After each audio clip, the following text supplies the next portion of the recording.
Hey everyone, this is Sam from WargamerOnline, and we're doing another part of the Abada model. This is the base that we're working on today. So the model's been painted.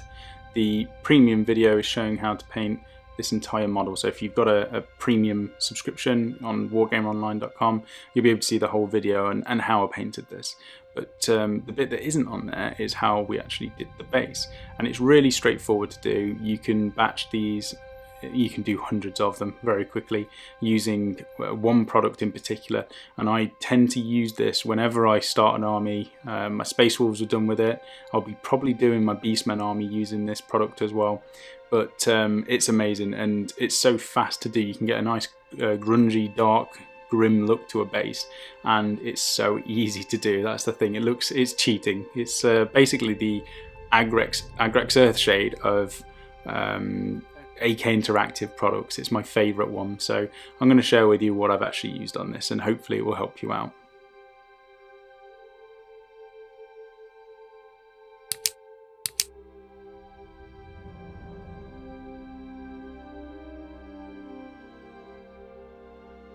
Okay, so this model has been primed, or this base has been primed with Mechanicus Standard Grey.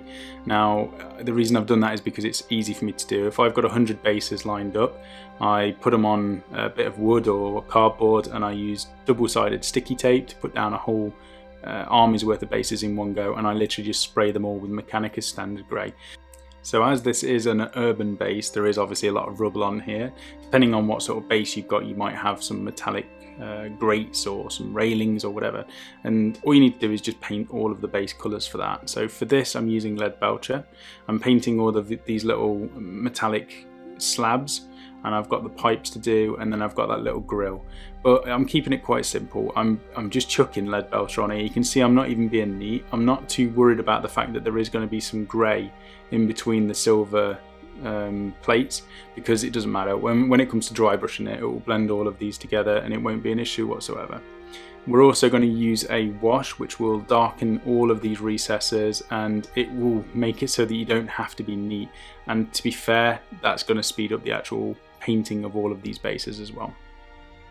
So now we're going to paint the pipes, and this makes me a little bit sad because Screaming Bell is a Skaven colour. It reminds me of Mike, who I've not spoke to in so long. I don't know what he's doing, but anyway, enough of the sadness. So Screaming Bell is a great coppery colour.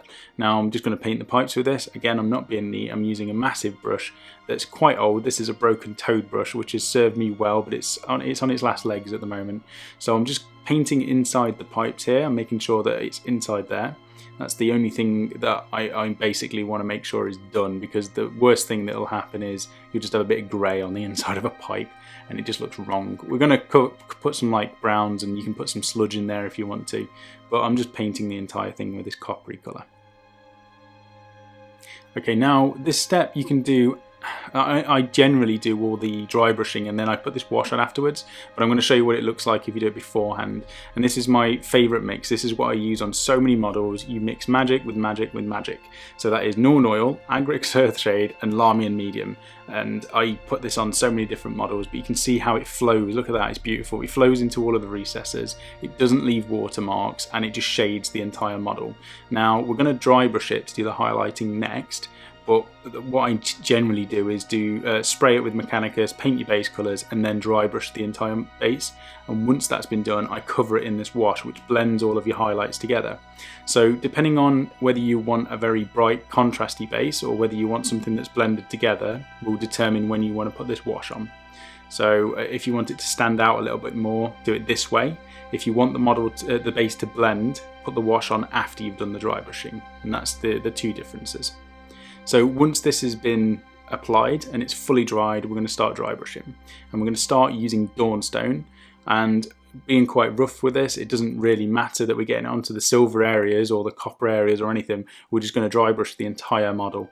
And you can see it's starting to dull it down. It's taking the shine off that silver. It really does make it look a little bit more worn and urban and like it's in a city and it's not just been made in a factory. And that's what we're looking for.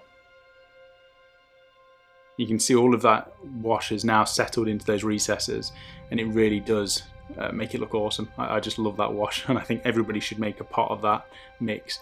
2 parts medium, 1 part Agrax, 1 part Norn, and you'll never go back, honestly. The next dry brush is Karak Stone, and this is another brilliant paint. This is something, once you find a paint that works for you, you'll start using it on everything. And Karak Stone is such a neutral colour. It works with so many different shades. You can literally dry brush most things with Karak Stone. So we're going to do the entire base with this. It works on the grey, it works on the silver, and it kind of even works on the copper. But again, it just blends all of that base together. You've still got the colours that are differentiating between it. So you've got your greys, you've got your silver, and you've got your copper. But this Karak Stone just blends it all together and makes it look a little bit more dusty. Okay, now we're going on to this is the thing that makes it work. So this is Summer Kursk Earth, and this is from AK Interactive, and you can see how sludgy and nasty looking this is. It's quite a thick paint. It's not like a normal wash, but we're going to absolutely cover the base in this before we start taking it off. So you're going to think I've gone crazy, but just bear with me and cover the entire model with this stuff. And you can see how much this is filling. It's literally covering the whole thing. Make sure it goes into all of the little recesses, and I'm using a brush from AK Interactive for this. Don't use a sable brush. Make sure you get some sort of synthetic brush that won't get damaged, because we're going to be using, this is an enamel paint, and we're going to be using white spirit to remove it afterwards. So make sure that you've got a synthetic brush. But just work your way around this. And the other thing is, let this dry as well. You want to not fully dry, you probably want to leave it about 10 to 15 minutes until you start to lose the shine from it. And once that's happened, you can start using the white spirit to remove it. I have had problems with it in the past where I've left it on for hours and then it's really difficult to remove it. So just let it dry a bit, but not too much. You can still see it's got a bit of a shine now. So we're using a cotton bud, and I've just dipped this into white spirit. Make sure you get a lot of these, and it is kind of wasteful because you go through them so much for the amount of wash that I put on them, but this is what works for me. And if you find that putting less of this wash on is, you can make it work for you, that's absolutely fine. And obviously play around with this product, see what works, and then give us feedback and share your information. So you can see all I'm doing is just basically dragging this across the surface, removing the excess and leaving it in the recess, but it's actually tinted the entire surface. So it's not like we've just put it on and we're just removing it. We've put it on, we're removing it, but it's stained the surface, which is what the effect that we're going for. And the great stuff with this enamel paint is you can remove as much or as little as you want. So if you want an area to be really grubby and horrible, you just don't remove it. If you want it to go back to pretty much how it started, you use more white spirit and you scrub it until it comes off. The only downside to this is you'll get little bits of the hairs from the cotton bud left over sometimes, so you'll need to get some tweezers and go back in and just remove them. But otherwise you can get bases done really quickly. You can see that already on that side it started to shade it and give it a little bit of colour and blend it together at the same time. It's perfect stuff. So next I'm just going to paint the rim of the base using a Bannon Black. You probably don't need to see the entire painting of this, but it does take 2 to 3 layers because sometimes that enamel paint is still left on the surface. And then the only thing to do afterwards, you don't need to do this step, I've added it on just to give it a little bit of colour differentiation again. Midland Tufts and Mordheim Tufts from Games Workshop, and I'm just sticking these where I want them to go. But that is the model done. It's quite easy to do. You can see that it's got some nice colour to it. It looks like a nice urban grungy base. I'm really happy with the result, and it looks really nice on the model. The speed that you can get these done at as well when you've got a batch of them to do is just insane.